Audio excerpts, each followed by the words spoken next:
ప్రభు యేసుక్రీస్తునామమున మీ అందరిని శుభవందనాలండి. ఈరోజు దేవుని వాగ్దానము కీర్తన గ్రంథం 89వ అధ్యాయము 21వ వచనము. నా చేయి ఎడతెక్క అతనికి తోడై ఉండెను, నా బాహుబలము అతన్ని బలపరచును అని వాగ్దానం ఇచ్చిన పరిశుద్ధాత్ముడు అతడు తెలిసి ప్రార్థన చేసి చెల్లించి మళ్ళీ ప్రార్థన చేసి దేవుడు ఉన్నప్పుడు దేవుడి వాగ్దానం ఇచ్చారు. వెంటనే చూడండి ఇక్కడ దినము కూడా మనం ఉదయ సాయంత్రం ప్రార్థన చేస్తున్నాం, ప్రార్థన చేస్తున్నాం, స్తుతియాగం చేస్తున్నాం. బైబిల్ దేవుని కృపను పూర్తిగా రాస్తానండి. ఇంకా మరి ఉపవాస ప్రార్థన చేస్తున్నాము. అయితే ఈరోజు మరి మాట్లాడేవారం కదండి. మరి అయితే ఇక్కడ దేవుడు ఏమంటున్నారంటే, నా చేయడితే కదంగా తోడుగా ఉంటుంది, నా బాహువులు మాత్రం బలపరుస్తుందని అంటున్నారు కదండి. దీనికి రిఫరెన్స్లు చూస్తే 1 సమయాలు రాసిన గ్రంథం 16వ అధ్యాయము 13వ విషయంలో దేవుడు ఏమంటున్నారంటే, సమూయేలు తైలపు కొమ్మను తీసి వాని సహోదరుల ఎదుట వానికి అభిషేకం చేసెను. నాటి నుండి యెహోవా ఆత్మ దావీదు మీదకి బలముగా వచ్చెను.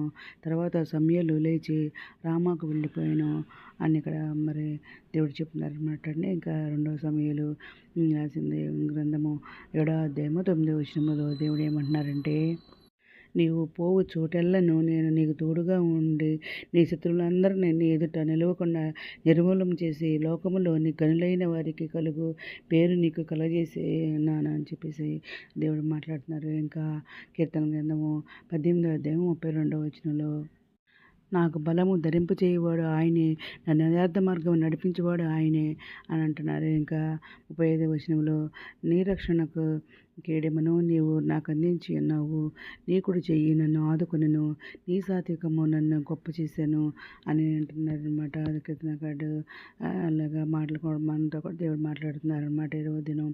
ఇంకా యెషయా గ్రంథము 45వ అధ్యాయము 1వ వచనములో, అతని పక్షమున జనములను జయించుటకు నేను అతని కుడి చేతిని పట్టుకొని ఉన్నాను, నేను రాజుల నడికట్లను విప్పెదను, ద్వారములు అతని ఎదుట వేయబడకుండా తలుపులు తీసేదను అని యెహోవా తాను అభిషేకించిన కోరేషుని గురించి సెలవిచ్చున్నాడని చెప్పేసి దేవుడు మాట్లాడుతున్నారండి. ఇంకా కీర్తన గ్రంథము 80వ అధ్యాయము 17వ వచనము. నీ కుడి చేతి మనిషి నీకు తోడుగాను, నీ కొరకై నీవు ఏర్పరచుకున్నారు నీకు తోడుగాను నీ బాహుబలముండునుగాక అని చెప్పేసి కీర్తనకారుడు మాట్లాడుతున్నారు. అదే మనం కూడా ప్రార్థన చేసుకోవాలి. దేవుని గురించి మనం తోడుగా ఉంటుందని మన కొరకు ఏర్పరచుకున్నారు నీకు తోడుగాను, ఆయన బాహుబలం మనకు తోడుగానే ఉంటుందని చెప్పేసి మనం ప్రార్థన చేసుకోవాలన్నమాట. మరి దావీదుకు అన్నాడు దేవుడు మరి తైలాభిషేకం చేశారు. అతను అక్కడికి వెళ్తే అక్కడ అతను ఆశీర్వదించాడు, అతను తోడుగా ఉండి అతను కాపాడి రక్షించారు. అలాగే మనకు కూడా దేవుడు తోడుగా ఉంటా అంటున్నారు. తన సేవకుడికి ఇచ్చే నిరంతర మద్దతు బలాన్ని చూస్తుంది అంటున్నారు. ఈ విషయాలన్నీ కూడా దేవుని మరి కృప మరియు రక్షణ నిత్యము తోడుగా ఉంటుందని మరి తెలియజేస్తున్నారు అన్నమాట.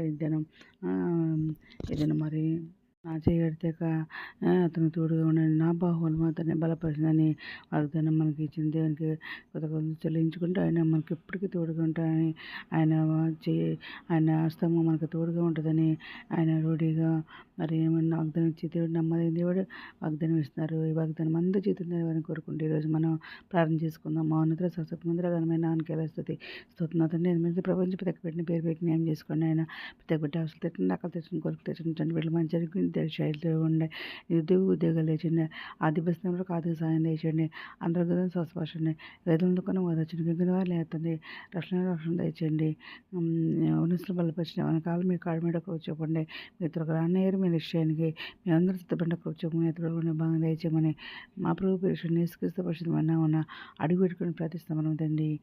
మేము మీ అందరి ప్రార్థనలో మా కుటుంబం నుంచి కూడా ప్రే చేయమని చేసుకుంటున్నాను. ప్రభు సేవలో మీ సహోదరి. God bless you.